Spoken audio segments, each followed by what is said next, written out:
모교에서 말씀을 전했습니다. 교수님, 은퇴를 앞둔 교수님께서 저에게 이런 말씀 하시더라고요. 요즘 이제 내가 가르쳤던 목회자들이 와서 설교를 해.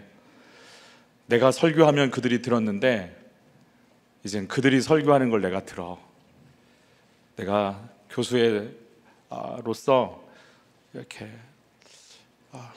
내가 사명을 잘 감당했구나, 보람있다라는 생각을 요즘 들어 하고 있어 라고 저에게 말씀 전해주시더라고요. 제가 우리들 교회 말씀을 듣기 위해 여기 있었고, 저는 여기가 아니라 이제 아래 식당에서 하실 때 기억이 나고요.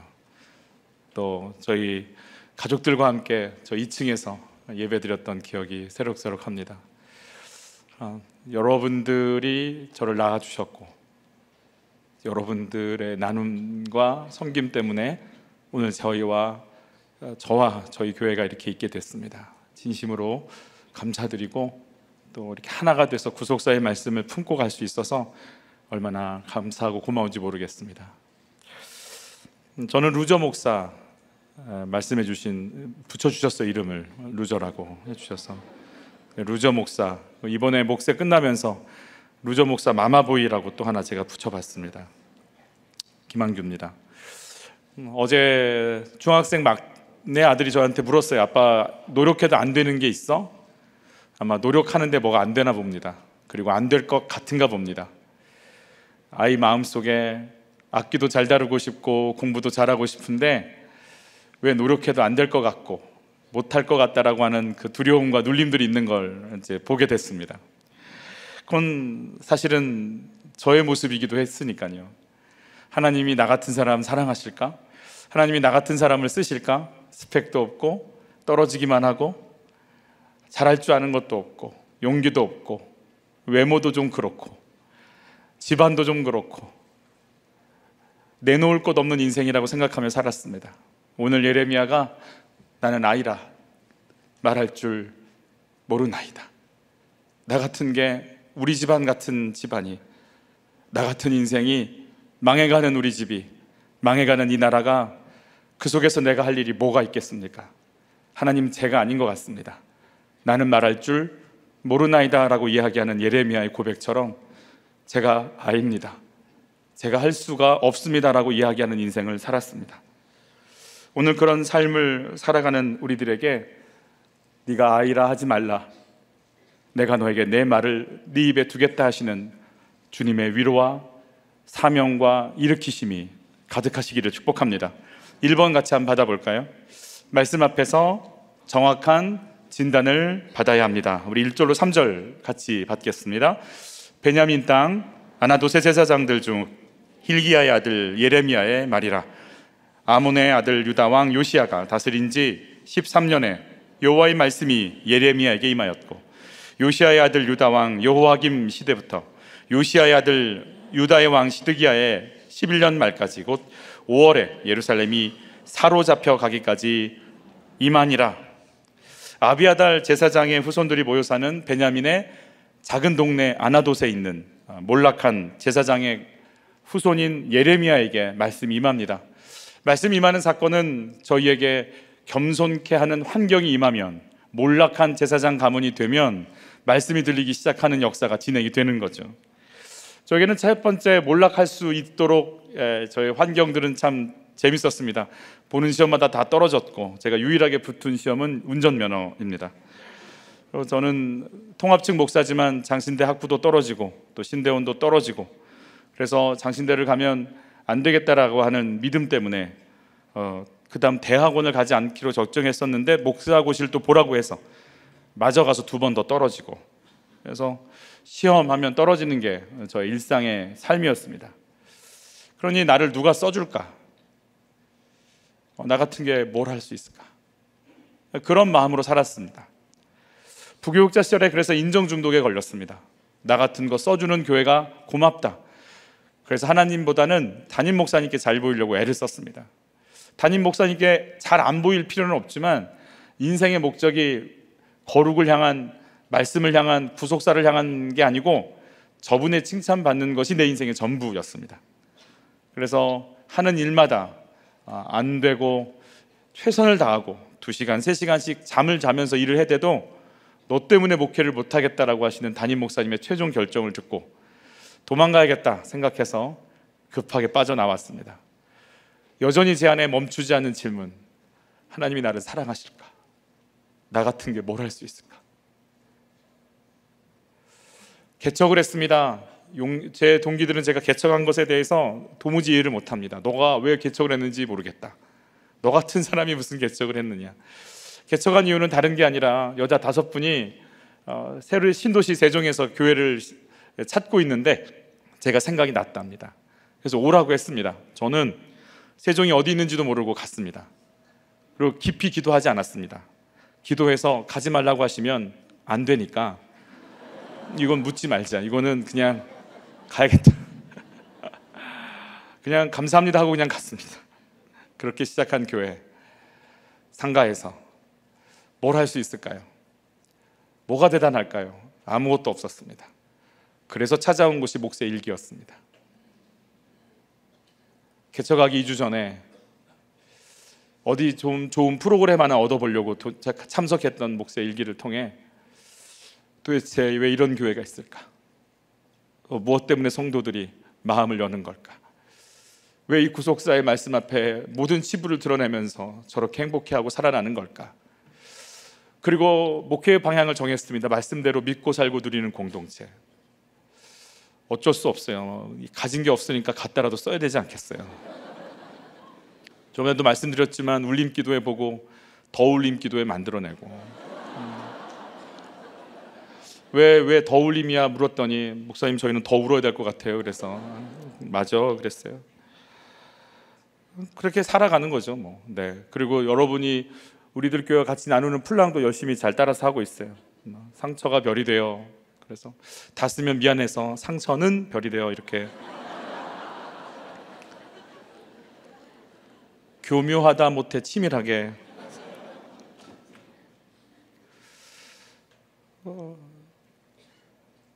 저에게 있어서 교회를 개척하고 급성장하기 시작했어요. 지금도 저는 그게 이해가 안 가요.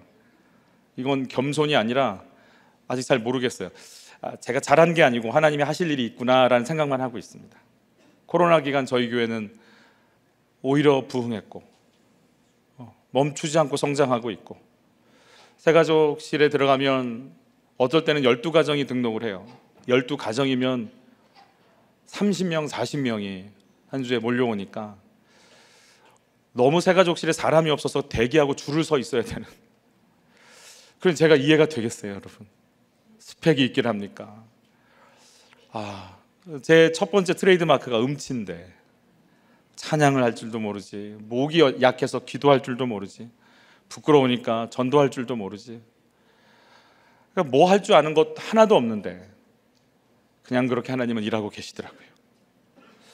저에게 있어서 그렇게 성장하는 과정 속에 한 번 더 하나님을 저를 겸손케 하는 환경으로 이끌어 주셨어요. 장로님 몇 분이 찾아오셔서 당회도 없는데 자기들이 당회를 해야겠다고.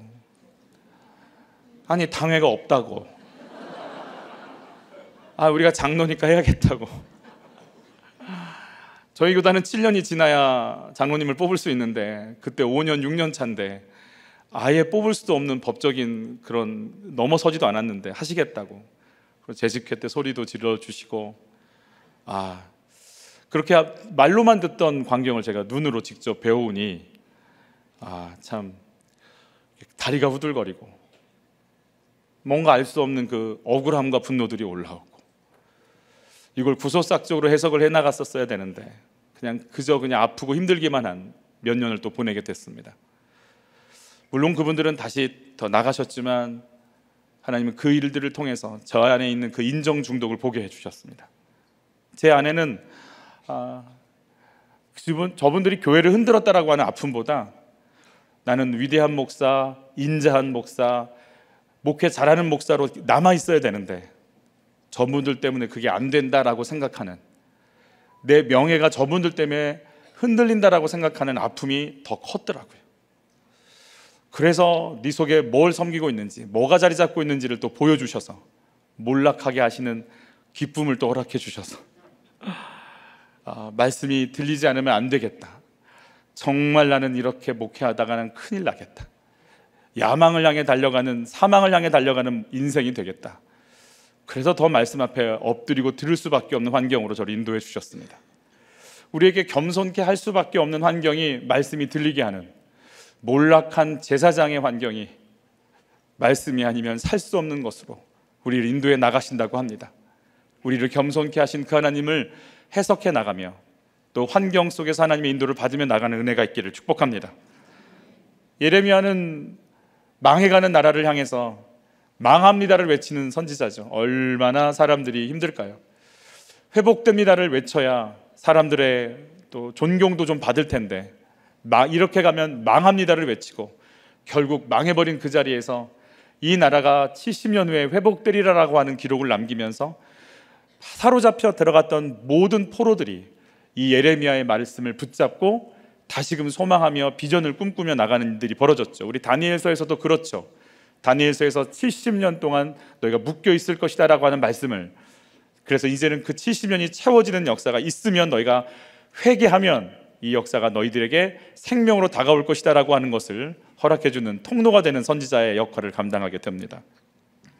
어떻게 해야 너희들이 망하지만 살 수 있다라고 하는 말을 전할 수 있을까? 먼저 예레미야 자신이 망하는 게 무엇인지 본인 자신이 해석이 되어야 하고, 그 망함 속에서 어떻게 생명을 살려내는 길을 가야 할지를 밝히시는 하나님의 말씀의 해석을 받아야 된다고 하십니다. 우리 4절과 5절 예레미야의 생각을 바꾸시는 하나님을 한번 보도록 하겠습니다. 4절과 5절입니다.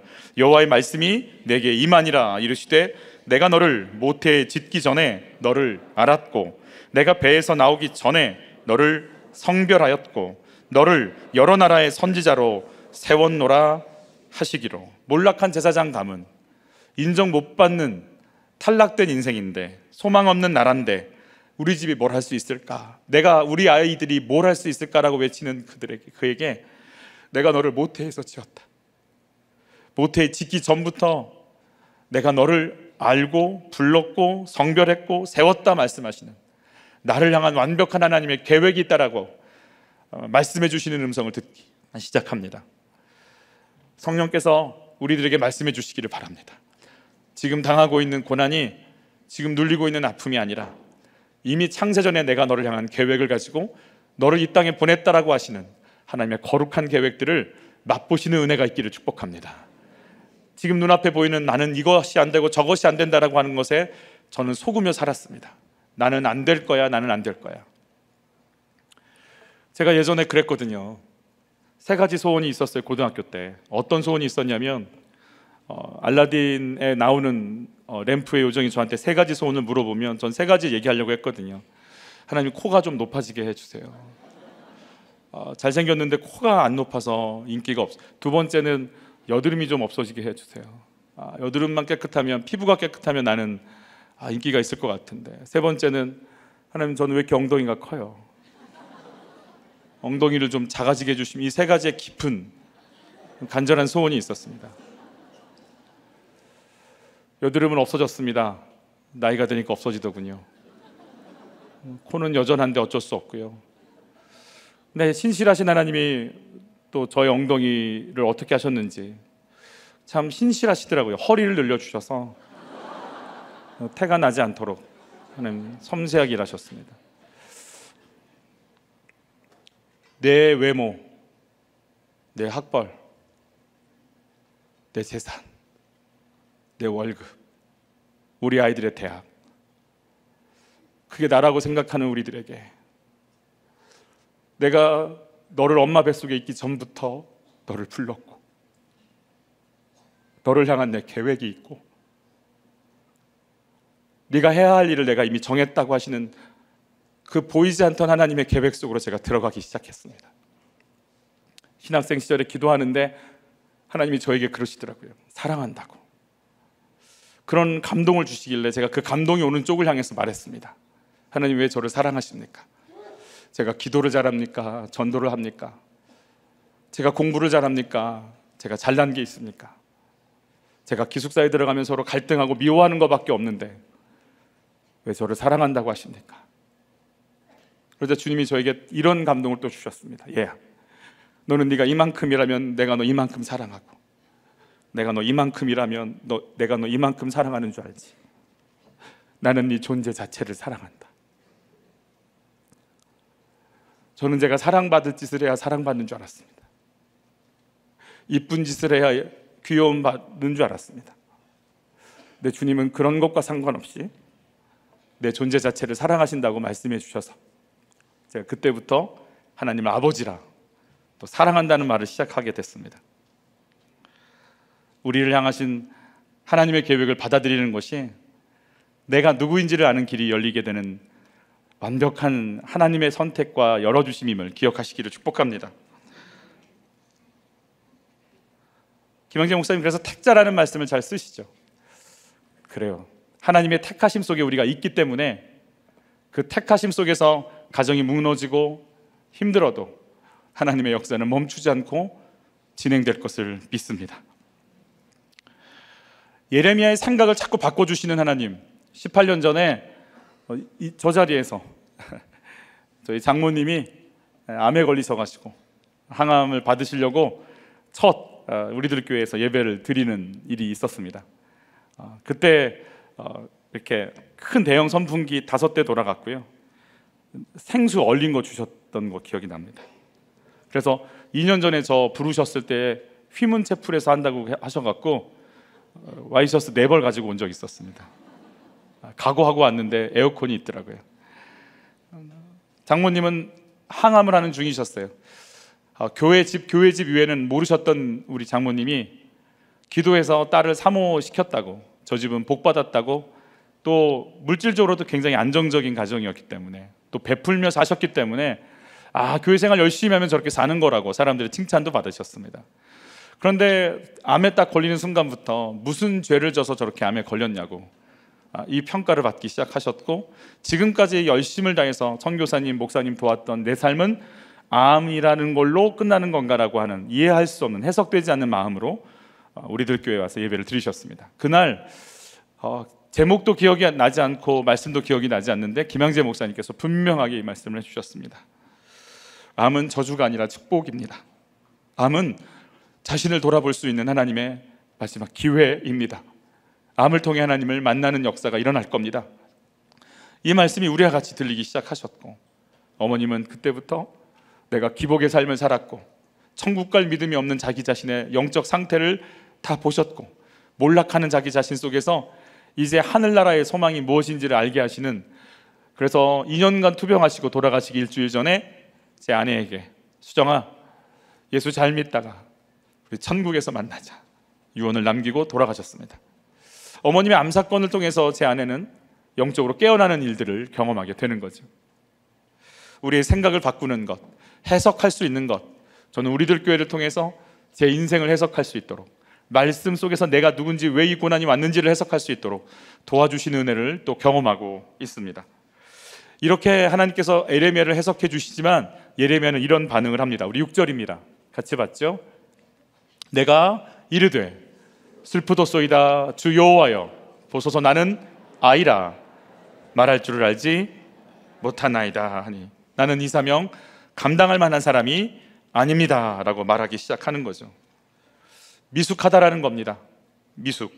어제도 미숙아로 태어나서 인큐베이터 속에서 자라다가 이제 집으로, 미국이었거든요. 그 친구가 손주인데 그 손주를 데리고 우리 저희 교회 집사님 오셔서 기도받고 가셨어요.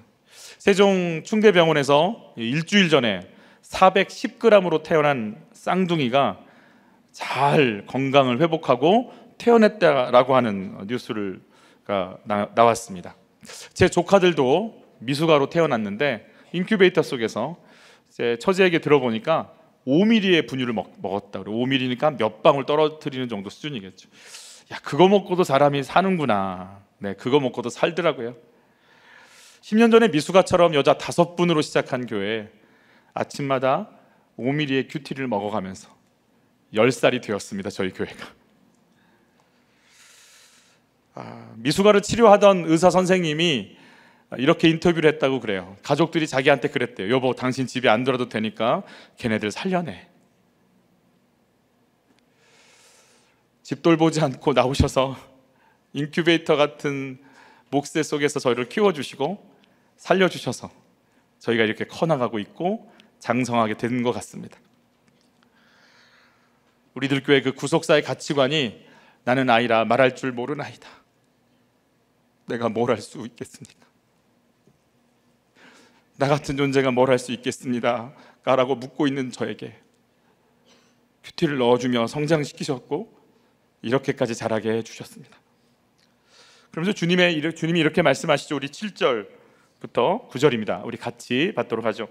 여호와께서 내게 이르시되 너는 아이라 말하지 말고 내가 너를 누구에게 보내든지 너는 가며 내가 내게 무엇을 명령하든지 너는 말할지니라. 너는 그들 때문에 두려워하지 말라. 내가 너와 함께하여 너를 구원하리라. 나 여호와의 말이니라 하시고 여호와께서 그의 손을 내밀어 그 입에 대시며 여호와께서 내게 이르시되 보라 내가 내 말을 내 입에 두었노라. 하나님의 말을 내 입에 두셨으니 우리 입에서 하나님의 말이 나오기를 축복합니다. 왜 우리들 교회 구호를 따라서 쓰냐고요? 우리 속에 들어가서 피범벅이 되어서 새살이 돋고 회복이 된 거룩한 말들이 나왔기 때문에 이 말을 저희도 같이 우리 입에 넣고 고백하면서 나가기를 원하기 때문에 그렇습니다. 여러분, 몰락한 제사장 집안이기 때문에 말씀이 들립니다. 약함이죠. 그러나 그 약함 때문에 하나님을 받아들였더니 그 약함은 사명으로 다시 해석이 되는 은혜가 예레미야에게 임하기 시작합니다. 우리의 약함 때문에 말씀이 들리시기를 축복합니다. 근데 그 말씀이 나를 치료하는 것으로 끝나지 않고 내가 왜 살아야 하고 왜 약했고 왜 말씀이 임했는지 내가 가야 할 길이 보이는 사명의 눈을 뜨는 은혜가 있기를 축복합니다. 네가 약하기 때문에 내가 말을 줬다. 너는 그래서 들릴 것이다. 근데 그 들리는 그 말이 너의 입에 들어갈 것이다. 그 입에 들어간 이 말로 인해서 내가 포로로 잡혀가고 있는 이 이스라엘을 끄집어 올려 새롭게 하는 역사를 이루리라고 주님 말씀하고 계신 겁니다. 큐티 인사이트에서 입살론 목사님이 이렇게 말씀해 주시더라고요. 입살롬으로 이름이 개명되셨던데 예레미야 큐티는 망해야 잘 들린다고. 망한다는 의미는 망한다는 의미가 아니라 내가 갖고 있는 인간적인 계획들이 무너지고 내 힘이 쭉 빠지면 하나님의 계획이 들리기 시작한다는 의미겠죠. 내가 주님께 쓰임받을 조건이 뭔가? 스펙인가 외모인가? 잘난 것인가? 주님은 아니라고 하십니다. 우리가 사역을 감당할 수 있는 오직 한 가지 이유는 하나님의 말씀이 죽음을 생명으로 바꾸시는 생명의 역사가 내 입에 들어와서 그 말이 내 입을 통해 증거되기 때문에 우리가 사역할 조건이 거기 있다고 말씀하십니다. 이번에 목세를 통해서 다시금 시편의 말씀, 형통이라는 그 말씀을 또 듣고 들었지만 형통은 형통이 잘 되는 걸 뛰어넘어 주야로 말씀을 묵상하는 것이 형통이라고 다시금 제 영혼 속에 울리기 시작했습니다. 주의 말씀이 울리시기를 예수 이름으로 축복합니다. 말씀 앞에 서보니까 제가 잘 망할 수밖에 없는 인생이다라고 하는 것이 더 크게 또 말씀의 빛주심 앞에 느껴지는데 목세를 끝나고 저에게 이상한 일이 벌어졌습니다.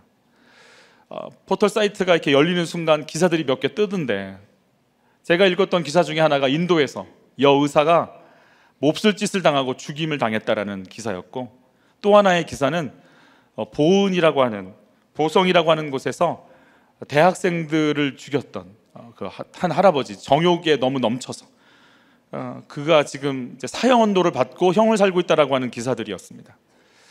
예전 같으면 그런 기사를 보면 제 안에서 야, 이 나라 정말 답이 없는 나라다 이렇게 얘기하든지 야, 시골 무섭다 제가 이렇게 표현하든지 그럴 것 같은데 제 안에서 그런 울림이 울렸습니다.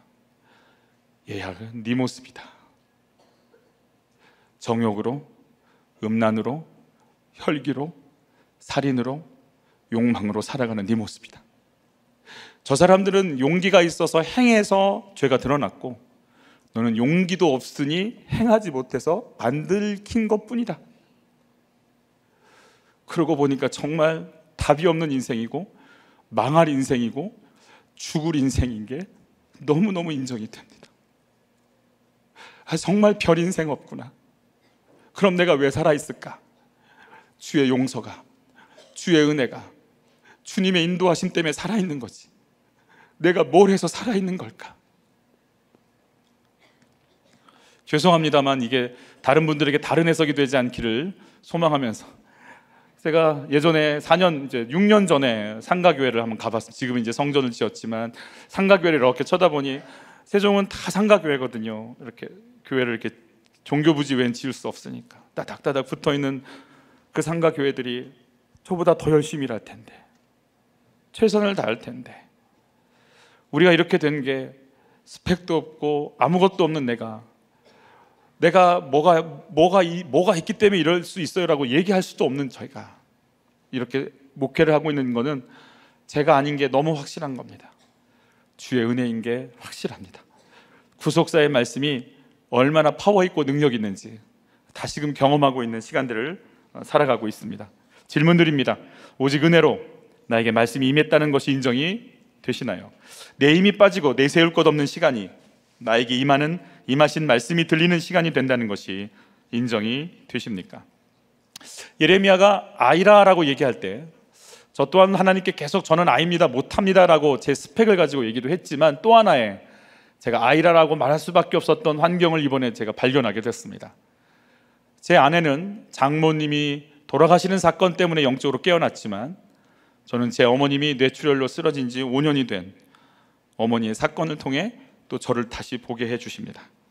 저는 되게 제 어머니를 이렇게 의지했던 것 같습니다.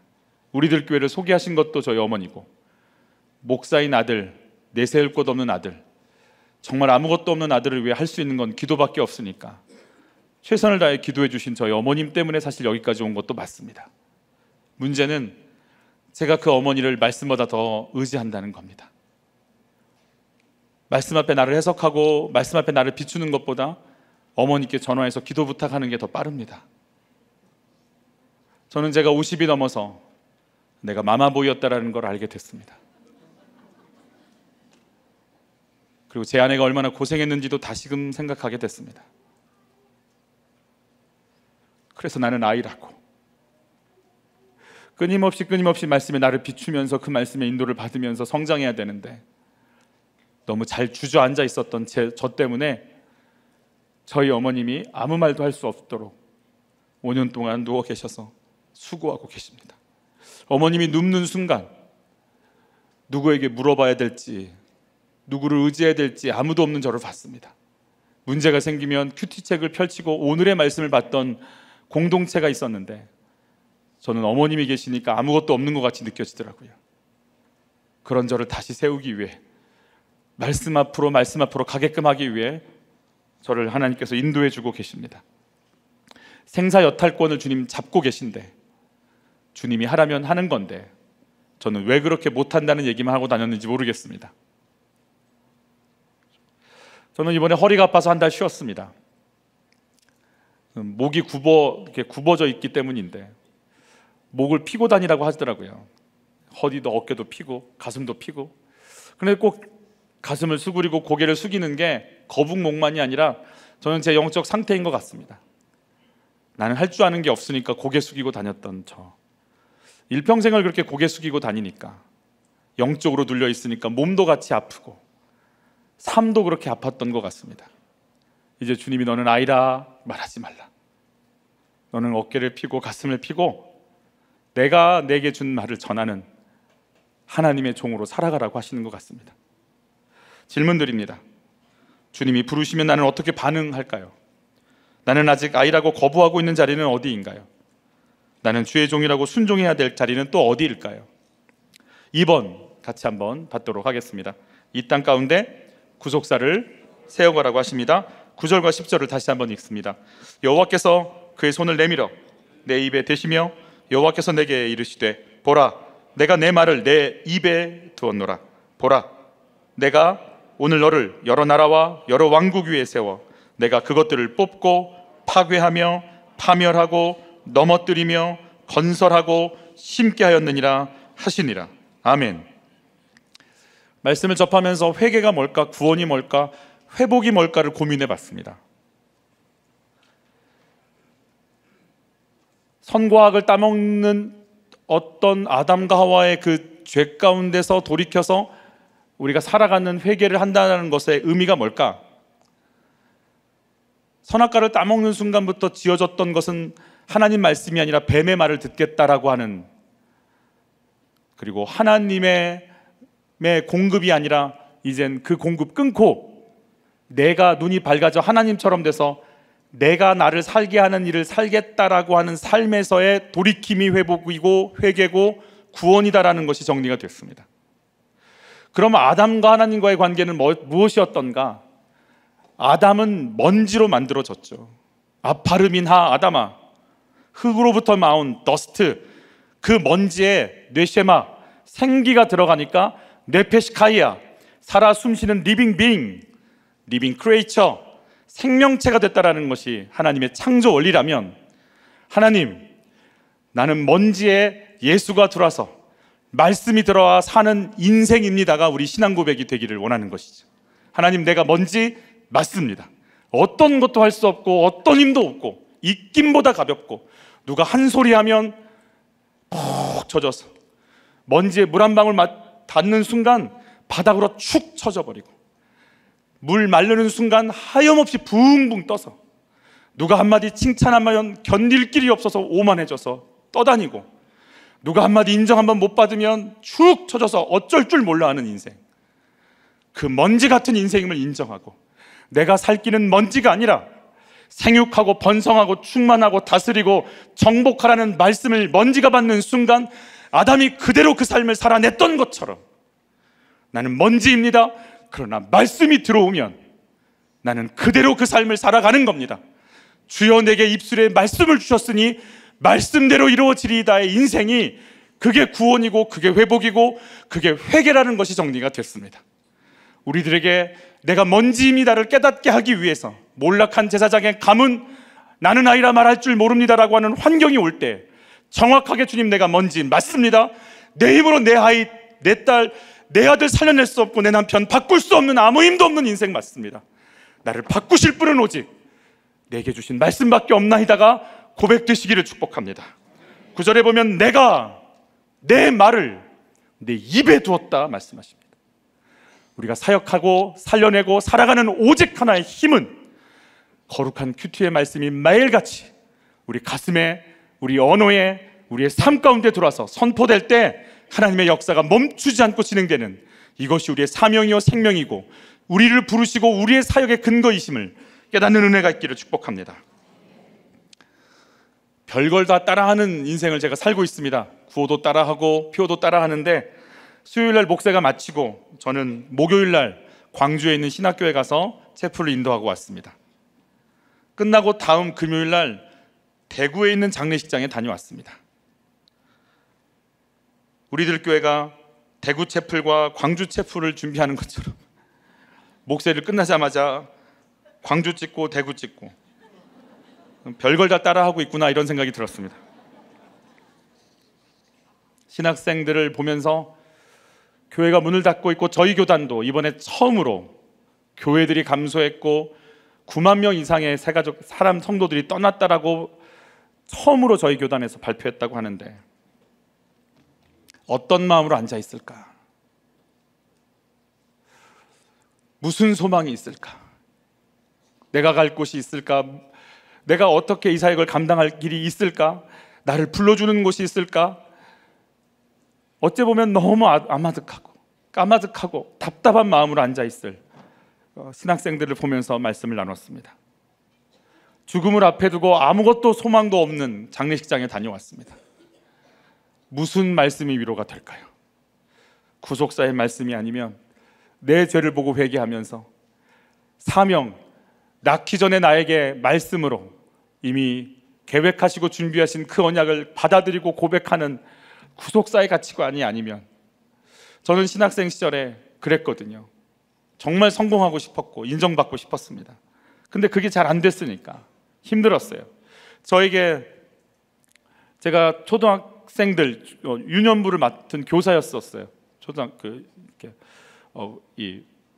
그래 초등학교 1학년 아이들을 제가 6명 맡았는데 가보면 2명은 떠들고 3명은 싸우고 1명은 안 나와요. 그러니 뭐 아무것도 없는데 나는 초등학교 1학년도 감당이 안 되는 사역자구나. 근데 주님이 저한테 그런 마음 주셨습니다. 내가 너를 조용기 목사로도 부르지 않았고 김삼환 목사로도 부르지 않았다. 나는 너를 김한규 목사로 불렀다. 내가 너를 향한 계획과 섭리가 있다. 너는 그 길을 가라. 구속사의 가치관, 성공, 이기려는 그 마음을 내려놓고 그 한 영혼을 살려내려고 하는 몸부림으로 나갈 때 한국교회에 미래가 있고 소망이 있음을 믿습니다. 저는 잘 몰랐는데 이번에 한 방송과 한 단체들이 회개운동을 했더라고요. 너무 귀한 사역이죠. 너무 귀한 사역이죠.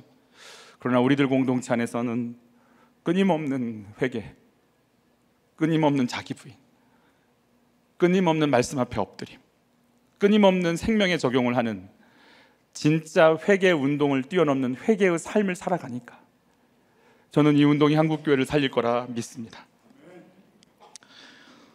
뽑고 파괴하고 파멸하고 넘어뜨리라고 4번이 등장하죠. 부서뜨리는 게 이렇게 힘든 일인 것 같습니다. 그리고 건설하고 심는다라고 하는 2가지의 단어들이 등장하게 되죠. 무너뜨리는 것 참 쉽지 않습니다. 우리의 견고한 자아가, 내 인정 중독이, 내 성공 신화가, 내 인본주의가, 내 세속사적 가치관이 무너지기가 그렇게 쉽지 않은 것 같습니다. 우리들 교회가 그 사역을 감당하고 있음을 압니다. 제가 좀 제 김영재 목사님을 보면서 이해가 안 갔던 것 중에 하나가, 나중엔 이해가 안 가더라고요.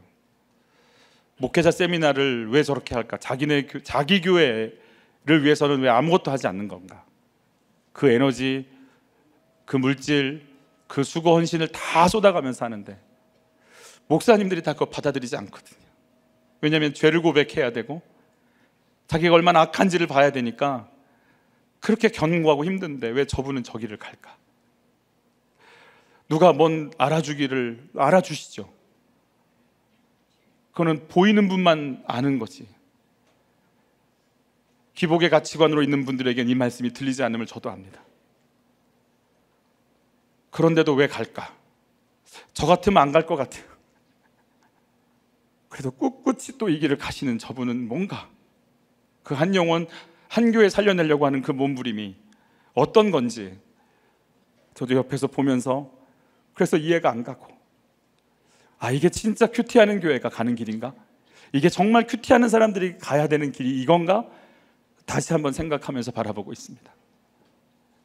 내가 아니고 이타의 삶을, 내가 아니고 사명의 삶을, 내가 아니고 부르심의 삶을 그렇게 살아가시는 것 같습니다.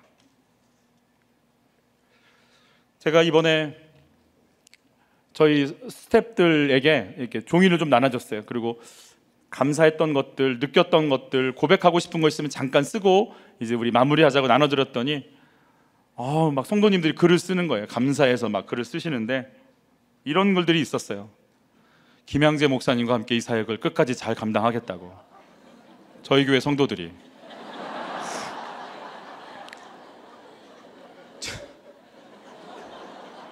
이걸 어떻게 해석을 해야 될까?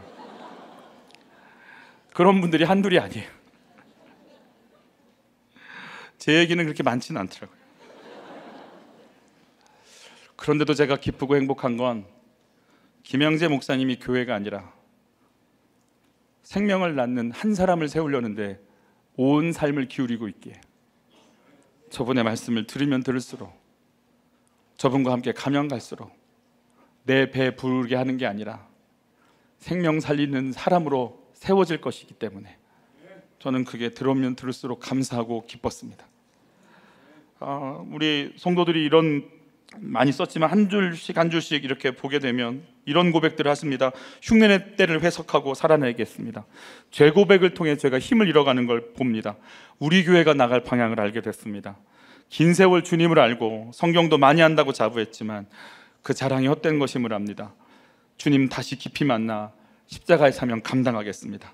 세속사의 관점이 아니라 구속사로 보겠습니다. 남편을 향한 자존심 때문에 당신이 나보다 옳도다를 하지 못하고 있었습니다. 내가 세종에 온 이유를 알았습니다.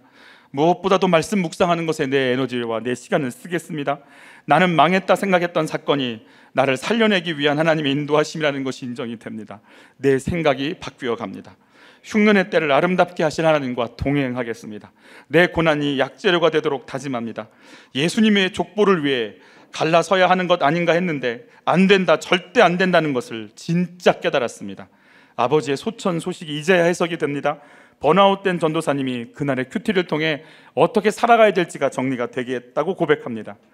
한빛과 우리들 교회 안에 이 구속사의 역사를 이루는 거룩한 멈추지 않는 뽑고 파괴하고 파멸하고 세우고 건축하는 심는 이 거룩함의 사역들이 진행되기를 소원합니다. 여러분, 우리에게 말씀이 들리는 때, 내가 몰락한 제사장 가문일 때 말씀이 들립니다. 내 약함 속에 하나님을 만나는 순간 이제 우리는 하나님의 말씀 앞에 내가 약함이 해석되는 사명자의 삶을 살아간다고 하십니다. 거룩한 구속사가 우리만 살리는 것이 아닌 나와 가정과 나라와 교회를 살리는 생명의 역사로 멈추지 않고 진행됨을 믿습니다. 우리 찬양하도록 하겠습니다.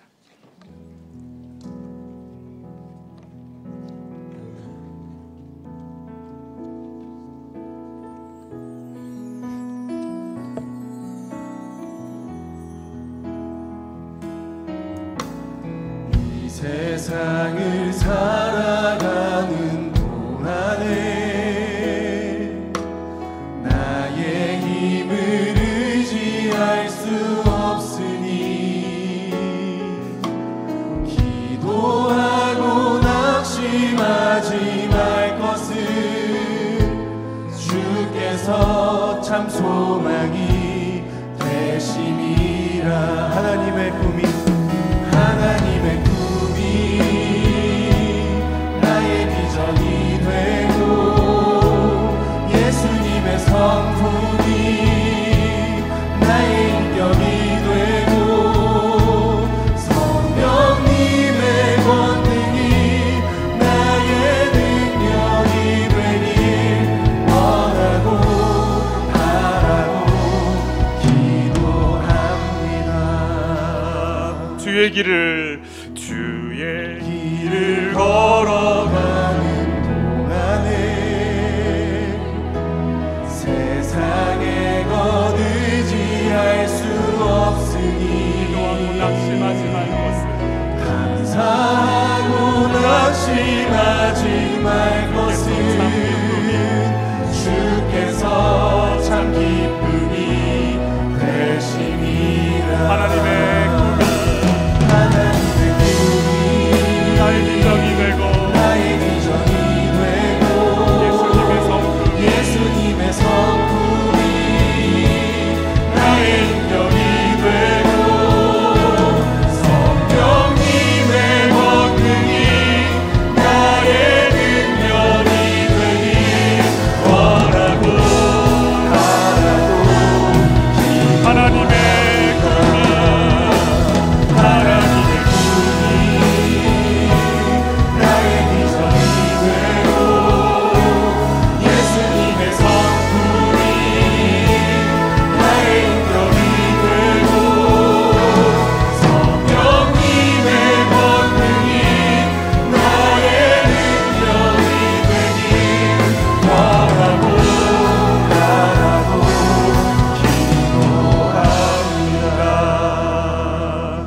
원하고 바라고 기도합니다. 두 가지 정도 기도했으면 좋겠습니다. 하나님, 제가 만약 몰락한 삶을 살고 있다면 주님, 이게 해석될 수 있는 은혜를 부어주시옵소서. 이 약함이 나를 살리는 사명의 길로 이끄시는 하나님의 부르심이라면 하나님 눌리지 말게 하여 주옵소서. 아이라 말하지 말게 하여 주옵소서. 하나님의 사명제로 이 땅을 살아갈 수 있는, 해석할 수 있는 인생으로 서 있게 하여 주옵소서. 두 번째 기도할 때 하나님, 그러니 주의 말씀을 내 입에 넣어 주시옵소서. 아침마다 나에게 넣어 주시옵소서. 이 말을 선포하고 기도할 때 살아나고 살려내며 생명의 역사가 우리 가정 안에, 우리 자녀들 안에, 내 삶 가운데 터져나갈 수 있도록 주여 역사하여 주옵소서. 우리 주여 한번 외치고 기도로 나갑니다. 주여, 주님 아버지, 우리에게 아버지 인도하여 주셔서 말씀을 인도하여 주셔서 하나님 말씀이 임할 때 하나님 아버지 그것을 전하는 삶으로 하나님 아버지 그렇게 설 수 있도록 주님 인도하여 주시옵소서.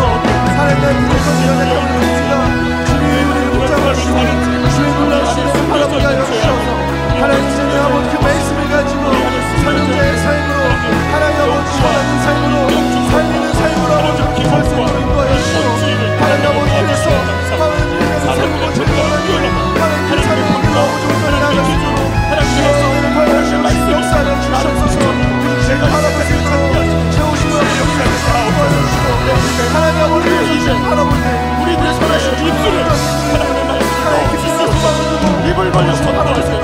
죽어 있는 영혼들이 살아나는 역사가 진행되게 하옵소서. 하나님, 나는 아이라, 나는 몰락한 가정이라, 내세울 곳 없는 인생이라, 피해의식 덩어리로